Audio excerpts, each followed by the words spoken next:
Indianapolis.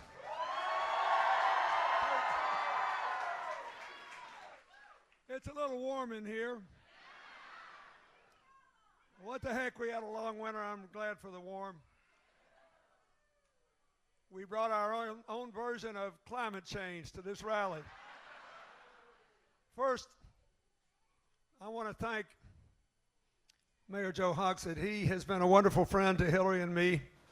We did go. I think we went to 31 places 8 years ago. And unfortunately, given the way the calendar works, I can't go to 31 communities in Indiana this time before the primary. But if I could, I would. I do like it here a lot. I want to thank Congressman Andre Carson. He has done such a good job for you. And you can be really proud of the work he does in Washington. He's taken on some pretty heavy responsibilities in the intelligence area and a lot of things affecting our national security, which often aren't worth a lot of votes at home, but enable you to sleep better at night. And I really think we all owe him a debt of gratitude for his service. I want to thank Senator Joe Donnelly for the support he's given to Hillary and the work he's doing. I want to thank my longtime friend, the man who displaced me 100 years ago as the youngest governor in America, Evan Bayh, for his work as a governor and a senator, for his support and friendship. Look, folks, wherever you stand on this election, you got to admit it's been kind of interesting, don't you think? So I'll tell you a story. Last night, I ended Hillary's campaign in Connecticut because they're voting in Rhode Island, Connecticut, Pennsylvania, Delaware, and Maryland today. So I was selected to go to Connecticut. I ended the campaign in New Haven, where we met 45 years ago last month. And interestingly enough, they have pretty liberal voting laws about how late you can register, and the deadline for registering in today's primary was yesterday at noon. So the star of my rally last night was this 6'4" young man in his early 20s, lean, handsome young man. He registered to vote. He was the last person who registered to vote on the stroke of noon yesterday. Now, this guy is a vanishing breed. You know, here at this election, everybody's screaming at each other, calling each other names and everything. I'm not making it up. This earnest young man had not voted before. So first, he went to a Donald Trump rally in Hartford. Then he went to a Bernie Sanders rally in New Haven. Then he went to Hillary's rally in Bridgeport, Connecticut. And he listened to them all, and he showed up. He said, "You got to let me in at noon. I got to vote for Hillary Clinton for president." I heard them all. And look, all the anger, the anxiety, everything in this election is actually easy to explain if you think about it. It's the difference between President Obama's last State of the Union address, which was factually true, I'll say that more about that in a minute, and the lived experience of so many Americans today.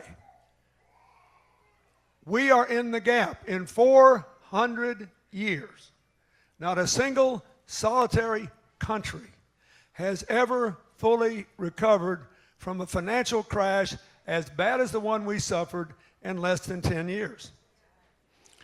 And that old saying about it's always darkest before the dawn is really true for a lot of our fellow Americans. We are so close to being able to rise together again, have the kind of shared prosperity we had when I had the honor to be your president before. And look, no. This is really important to understand.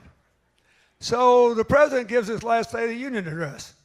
And he said, "Boy, I know there are a lot of problems out there, but don't you be discouraged because we're in the best shape of any big country in the world. We're growing faster than any other big country. We've had 14 million jobs in the last 5 years. That's more than we had since that last Democrat, whatever his name was, as president. We have the youngest, most diverse workforce in the world of any big country. And having lost it, I can tell you, when it comes to economics, youth matters. That's important. We have the best science and technology base in the world. We have the best system of higher education and training for important jobs that don't require four-year college degrees in the world. We just got to make college more affordable and the debt manageable. And we rank first or second in the world in the ability to control our own energy future by generating electricity from the sun, the wind, and other things. So don't be afraid. It's true, but the problem is 80% of the American people are still living on what they were living on the day before the crash. And about half the American people, after you adjust for inflation, are living on what they were living on the last day I was president, 15 years ago. So that's what's the matter. You've got all these young people who can't move out of their parents' home because they can't pay rent and pay college debt. You got people taking jobs just to pay college debt that they never really wanted to do, afraid they'll never really get to do what they dreamed of doing. And so you've got a lot of stress in this system. And there is still too much inequality, and there is still too much of the system that is wrong. And I don't want to get into the weeds here, but if you listen to what happened when Carrier announced they were going to close their jobs in Indiana, the company, the division, was making $2.9 billion a year. Look, we all have sympathy with companies that are going broke, and so they say, I'm sorry, I got to leave, I'm going broke. Then we can say, thank you very much, let's take the best care we can of our people, let's find something else for them to do. But why would anybody leave the #1 manufacturing state in America? That would be you. You have the highest percentage of your job in manufacturing. With a wildly productive workforce, at a time when every year labor costs are a smaller percentage of the total, and materials, energy, and transportation are a bigger percentage of the total, when we're bringing back manufacturing jobs to America. When Hillary won in New York, one reason was people associated with her with building a new economy because of her work as Senator and Secretary of State. In Bronx, which used to be the symbol of the failure of urban America, the economy is growing like crazy, and they're importing manufacturing jobs to the Bronx. We can do this everywhere. So, what does this tell you? And this is a difference of opinion, not philosophy, between the two candidates in the Democratic primary. Where Hillary believes Carrier explains a lot of the inequality today.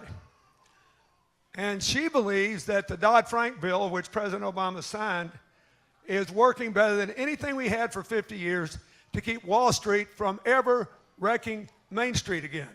A lot of these banks in New York are getting smaller. One reason she won every borough in New York City, and the most liberal voters that normally often haven't voted for in some other states, is that they know what's going on. There are 50 to 60,000 fewer people on Wall Street today than there were before the crash. Manhattan's growing from young people like you who are starting entrepreneurial businesses, high-tech businesses. You know, we're bringing back television production into Brooklyn, for goodness sakes. Everywhere, it's a different world out there. The banks are getting downsized. The banks under current law can be broken up. The problem is that too many corporations are spending 80 to 90% of their profits giving money back to their shareholders and bonuses to their chief executives instead of pay raises to their people and investing in technology to keep them profitable. And if you read the first article I read in the New York Times from the economic writers about this Carrier situation, made me want to cry, because they said, well, yeah, we're making a ton of money, but the shareholders want more, and the poor president didn't get his full bonus because they bid the share price down. Now, let me tell you about the shareholders. There are a lot of good shareholders in America. If you invest any of your money for retirement in an index mutual fund, you're a shareholder. But if you put your money in an index fund, you're betting on America. You're betting on the American economy. But if you are an activist investor, a hedge fund, or a billionaire, what you're trying to do is to force that company to make a certain amount of money every 3 months. And you want them to squeeze everything they can every year out of it so you can sell your stock in a year and a day, and instead of paying a 35 or 39 or now with the health care premium, 42% maximum tax, you can pay 20, the capital gains tax. It's a ripoff. It is wrong. And so the truth is that they say they might save $65 million a year by moving to Mexico for cheaper labor costs. Except they're making $2.9 billion. And if Hillary's economic plan passes, she would give companies that fairly share their profits with their employees a 15% tax credit for saying you're supposed to serve your customers, your employees, and your communities, and your shareholders, not just only the shareholders. I'll give you a carrot to do that. Now,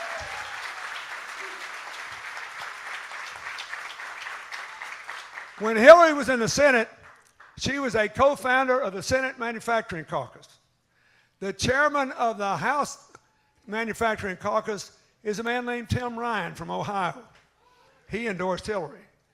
The number one authority for progressives on trade in the United States Senate is Senator Sherrod Brown from Ohio. He endorsed Hillary. She won by twice what all the pundits say she was going to carry Ohio for, because they want a tomorrow manufacturing strategy, not a relitigation of the past. I am telling you, if you really want to do something to reduce inequality in America, you've got to reduce the power of the hedge funds and the billionaires to drive all the profits of corporations only to the shareholders and the top management.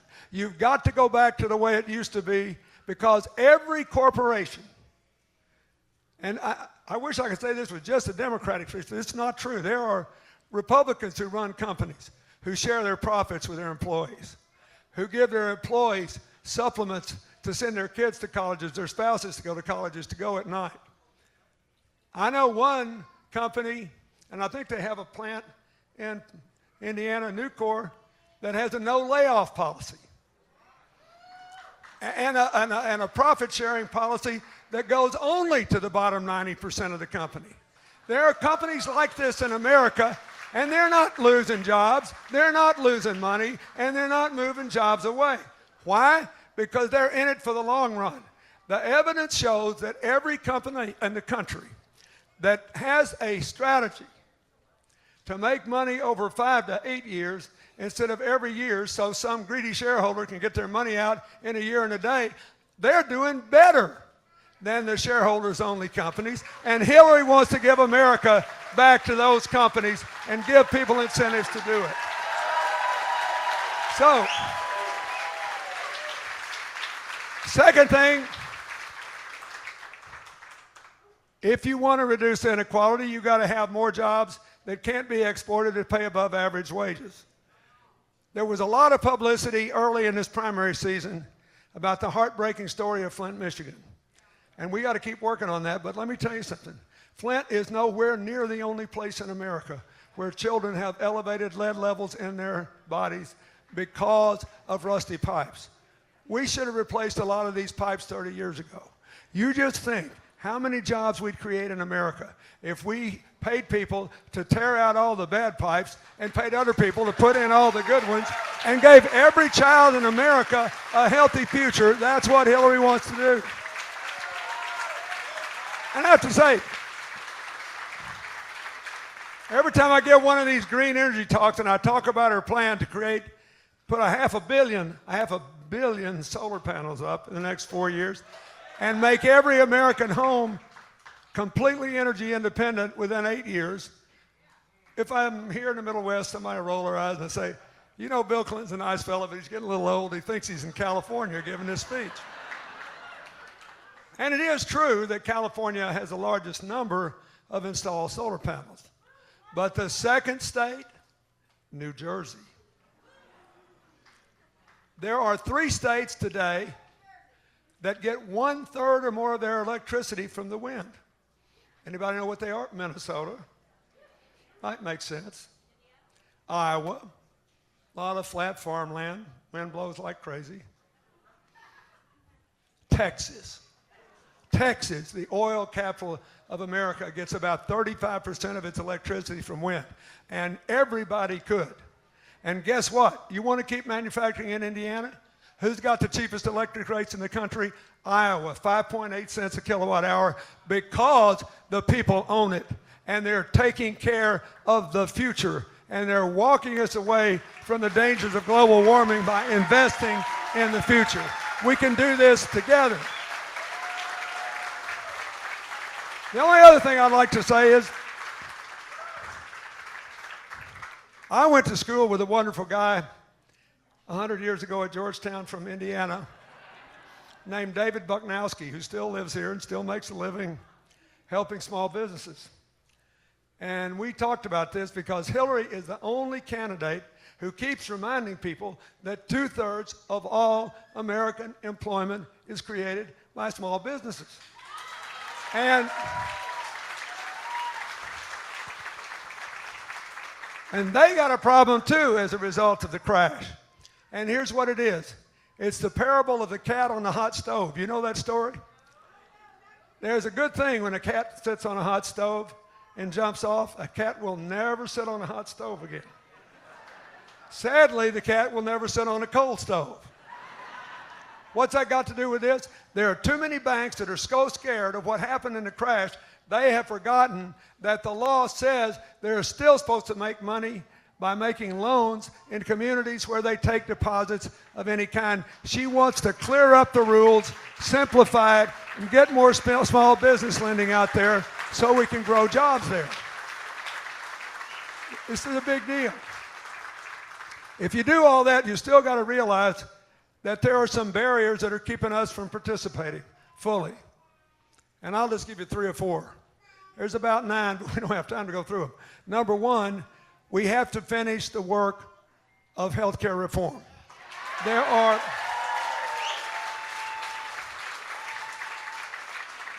when all the states take Medicaid expansion for working families, we'll be at about 95% insured. And they're going to have to do it. I mean, the Republican governor of Wyoming is basically trying to beg the Republican legislature to take Medicaid. He said, look, we're going to make money out of this. It'll create jobs. It'll shut down medical inflation. It'll stop shifting of cost onto the insured. We need to do this. Everybody's going to do that. Then it'll be easy to insure the remaining. The best way is to let people over 55 buy into Medicare and people under 55 buy into Medicaid. All right, but there are ways you can do it with insurance too. But we've got to lower the co-pays and deductibles and recognize that this insurance market doesn't work very well for individuals and small businesses. We've got to do that. We've also got to join every other big economy in the world, including countries like us that produce a lot of prescription drugs, and drive down the cost of drugs by bargaining when you buy them in bulk to help especially older Americans and families with kids that have real sickness.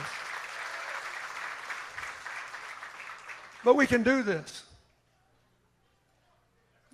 I was just, in Pennsylvania, and there's a great health care plan in Eastern Pennsylvania called the Geisinger Group. They have hundreds and hundreds and hundreds of doctors. Here's the deal. You enroll, you pay a flat fee. You go to the hospital, they fix you. You get an infection in the hospital, you have to turn around and go back, which happens. Or there's a problem in the procedure, it happens. Under their plan, they eat 100% of the cost. If there's a mistake, if for any reason you have to go back to the hospital, they eat it. And it can't affect your premiums, it can't affect your co-pays, it can't affect your deductibles. Guess what? They have an almost 0 medical error rate. The people are healthier and the costs don't go up as much. That's what we should do in America. We can do it everywhere. That's what she wants to do. We got to fix the college cost problem. And, Hillary's opponents got a lot of mileage out of this, free tuition for everybody. But the more people learn about their 2 plans, the better she does. And here's why. And that's no disrespect to him. He really wants to help. But here's the problem. If you give everybody free tuition or all public colleges, it sounds great. But there are real problems with it. First, they never say, well, the states have to come up with a third of the money. What do you think the odds are that the governor and the legislature in Indiana will do that? And I was talking in Connecticut the other day. They got a Democratic governor and a Democratic legislature, but they were killed in the recession. And this guy was sitting in a room with me who works in the legislature and said, we can't do it. So it sounds good, but it may not happen. And it doesn't include all these people that go to small, good, reasonably priced private schools. You don't want to put them out of business. And it punishes the states that are already doing a lot for their state schools to hold down tuition. So Hillary's position is simpler and within control of the national government. Give people free tuition if they need it because of family income, whether they're in a public school, a small private school that caters to first-generation immigrants, working-class families, historically black colleges or universities. Cover them too. They're helping people. You don't want to put them out of business by subsidizing somebody else. Pay people's tuition who needs it. The lower-income kids, give them more. Have a whopping increase in the Pell Grants and help people with their living expenses too. But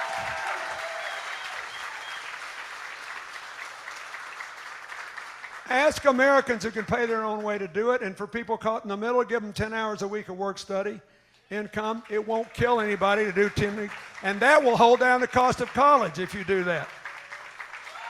And then, for people who already have debt, and maybe one of the most interesting experiences to me in this whole election has been becoming acquainted with the varieties of debt burdens young millennials face. When I go to any new town, I look for a small coffee shop because I know if I go in there, a young person will be pouring the coffee. And here's one of my recent conversations. I left my granddaughter and my daughter and son-in-law the other night, and I stopped in a small coffee shop in Manhattan on the way home just because I wanted to go in. There's a nice young woman there. She said, boy, I hope Hillary wins the primary. We had a nice little talk. And then I said, how long have you been working here? 5 years, on and off. When's off? She smiles. When I'm going to school. When's on? She frowns. When I have to come back here and pay the debt. 5 years she's going back and forth like a whipsaw. And I bought a pair of jeans from a lady in a little town north of where we lived the other day that I've done business with for a decade. I said, how's your boy doing? I knew he just graduated from college. One of our state schools said he's doing great, and I think he'll get a good job. I said, has he got any debt? Quite a bit, she said. What's the interest rate? 9%. I said, you still have a home mortgage? She said, of course. Did you refinance it when interest rates dropped? She said, sure I did. What's your interest rate? Under 4. A college loan is the only kind of debt in America you cannot refinance. Hillary wants to change that immediately.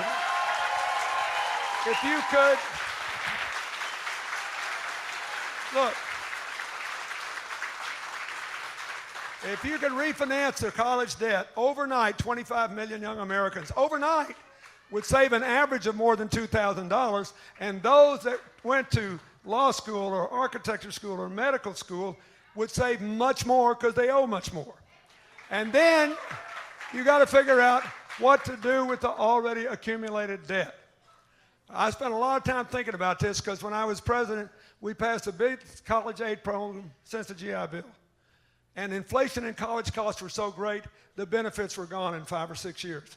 It was heartbreaking. So here's what Hillary wants to do. She wants to give young people 2 options. One is, when you get out of school, if you go into an AmeriCorps-approved program for 2 years, and then when you get out, if you just take some public service-related job, say you're worried about this drug epidemic and you want to be a social worker, for example. If you do that, you get more than $23,000 totally tax-free to just throw against the debt. And that would get a lot of people out. If you owe more, or you want to do something else, she favors letting every American, without regard to how much they owe, turn the college debt into something that looks like a home mortgage. Now think of this. Why can you get a mortgage on a house for 20 or 30 years?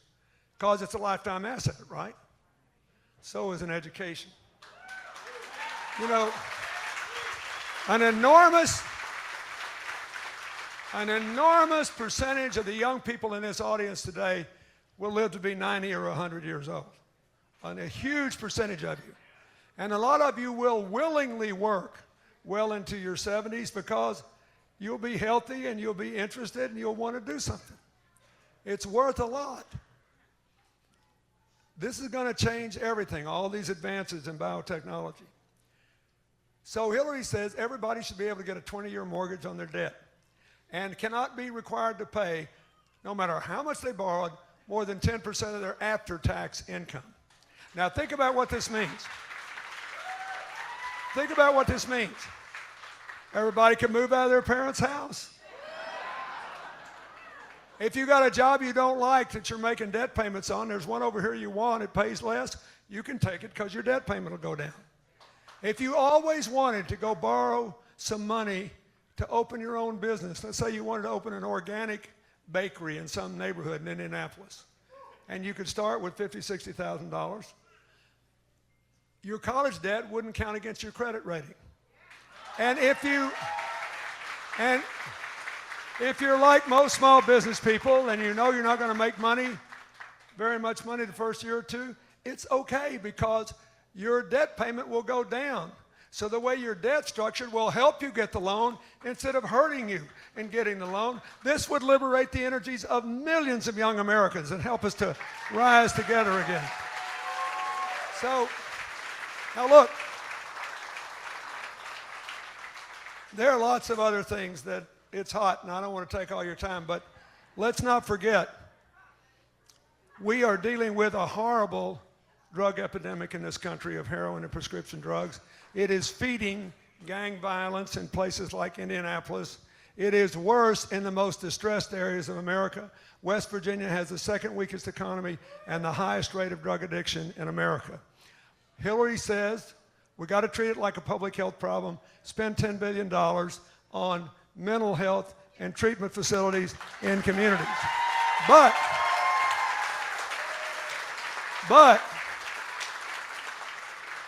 it isn't just a public health problem. A lot of these people are dying of a broken heart. So we should also spend a lot of money investing in these communities to get people to invest there and to train young people to get decent jobs, not just that require college education, but that have provided skills, trade training that will give you a good middle class income if you don't go to college, so everybody can have something to look forward to when they get up in the morning. If that happens, this drug problem will go down. And finally, we can do this. I'm telling you, we can all rise together like we did in the 90s. We can move together. We can go together. We are just this close. And this election, in part, is being determined by whether people believe that. Whether they just are mad and they want to go back and relitigate the past, or whether they believe we're just this close. There are two things that can keep us from rising together. One is we live in a very troubled world. We had a lot of these economic conditions when you elected me. They just weren't quite as bad. But we lived in a much less troubled world. So it's not just ISIS. Europe's got the biggest immigration crisis since World War II. They're talking about breaking up the European Union. Countries that American soldiers labored during the long Cold War to make free are now saying, well, maybe we should be run like Putin, just a benevolent dictator. Don't bother me with the details, keep the foreigners out. Russia's messing around in Ukraine. Africa has the 6th fastest growing economies in the world. They're our partners, but they also have 3 of the most vigorous terrorist groups in the world. Everywhere there is promise and peril. You cannot afford to elect a president who has to go to school to figure out what to do about this to keep bad things from happening. You need to have somebody who's ready.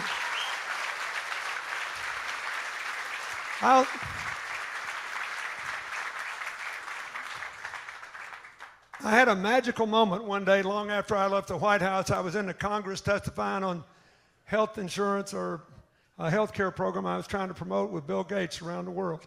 And this handsome young military guy came up to me. And he said, Mr. President, you don't know me, but I represent the Pentagon in Congress. Hillary was then a senator from New York and the first one ever to serve on the Armed Services Committee. And he said, I just think you ought to know that over at the Pentagon, we think your wife knows more about our issues and the things affecting military families than any member of either House of Congress in either party. And we know she doesn't always agree with us, but you can't imagine how comforting it is to have somebody who does their homework, knows the facts, and has never once pulled a cheap trick to get a headline tomorrow. She just got our back, and it means something to us. So, the other thing that can mess us up is what's kept us from making even more progress under President Obama. It's this political gridlock. We got the jobs back we lost in 7.5 years, ahead of that 10-year schedule. But we haven't gotten the incomes. Now, my argument here is simple and straightforward. There's two different arguments being made to you. One is, we're not going to get anything done anyway. Look at the way they behave. We need to be more like them, more intransigent. Let's fight till the last person standing. When we're in total control, we'll do what we want. Or Hillary's argument, which is the Constitution was written to force us to work together. The Republicans can't be happy getting up every single morning, looking in the mirror saying, oh, goody, I've got one more chance to go out and make sure nothing good happens for America. I mean, it violates human nature. And all I can tell you is if you look at what she did in the White House, as a senator, as Secretary of State, every major thing she did had significant Republican support. If you go to her headquarters, you would see all these handsome pictures, they look like campaign posters, of Republican politicians with what they said about her before she left the State Department, and they decided to try to attack her. And, you know, they'll have an ample opportunity if you nominate her to explain whether they were telling the truth then or now. But look,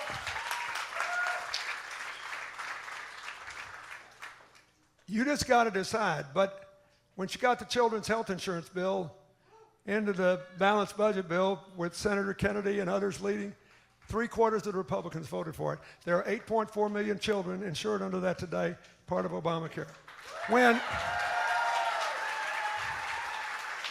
When we were there, communities all over America had bursting foster care rolls, and nobody wanted to adopt non-infant children. No one would adopt children with special needs. They were afraid they couldn't afford it. They were going to start aging out of foster care with no training, no education, no housing allowance, no place to live, no place to go. She found a Republican who hated me, he thought, but who had adopted children, Tom DeLay, and she said, these other kids are just like yours. Let's give people a big tax credit if they'll adopt non-infant children, a bigger one if they'll adopt kids with special needs. Let's give them support they need. They passed the bill. I signed it. There was an 80% increase in adoptions out of foster care. She always makes something good happen. And you talk to any New Yorker who saw what she did after 9/11 and how she took care not just of rebuilding the buildings, but rebuilding the lives, the first responders, the second responders.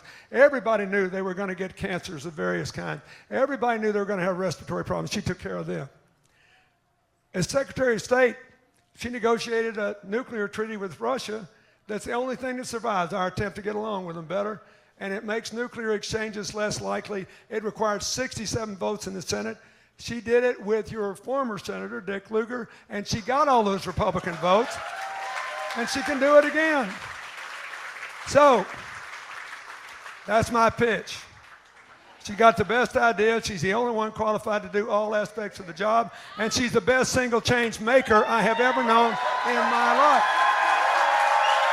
So, please, please, please, please,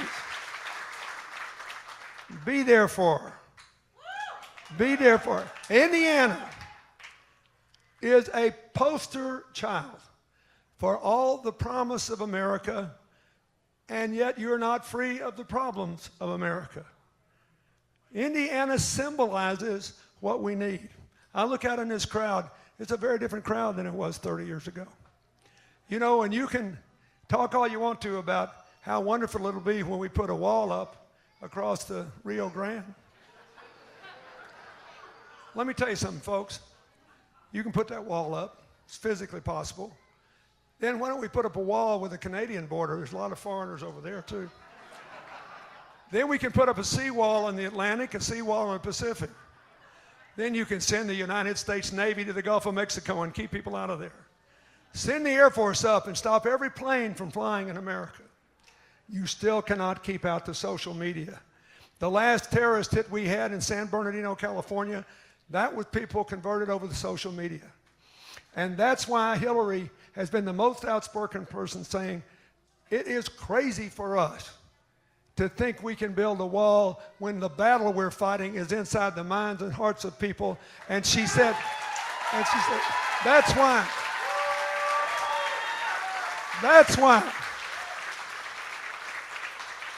She said, it is crazy for us to declare basically an assault on the moderate, freedom-loving, terror-hating Muslims that are in the United States. We need them to win that battle over the social media and prove that we can all live together in this country. We've got to prove that, and we've got to do it. So, that's my pitch. Look,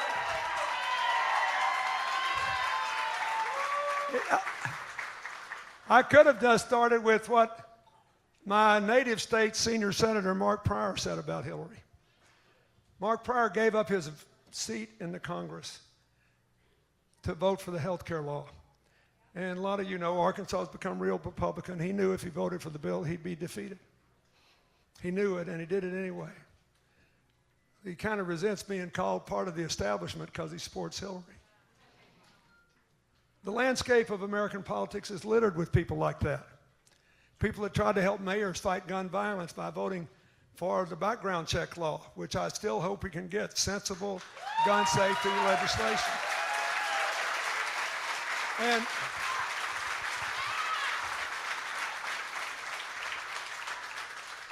she's the only candidate you can vote for left in either party that's got a good, consistent record on that. But look, let's talk about the health care thing. So here's Pryor's problem. He loves being a senator. He hates to throw his Senate seat away. His dad was a senator before him and one of the closest friends I've ever made. But when he was 7 years old, he developed a dangerous cancer on the back of his leg. It could have ended his life. But because he had the best health care under a great health insurance plan, he survived. He grew up. He has 2 grown children of his own.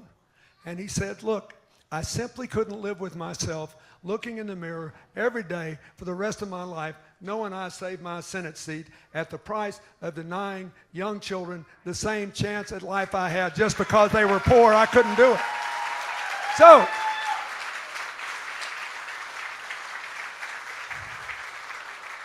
I leave you with this. A guy who said in 4 sentences what I just spent 30 minutes trying to tell you. Here's his speech for Hillary. I know both these candidates. I like them both. I have worked with them both. But if you want to get America moving again, you better make Hillary the president. Thank you, and God bless you.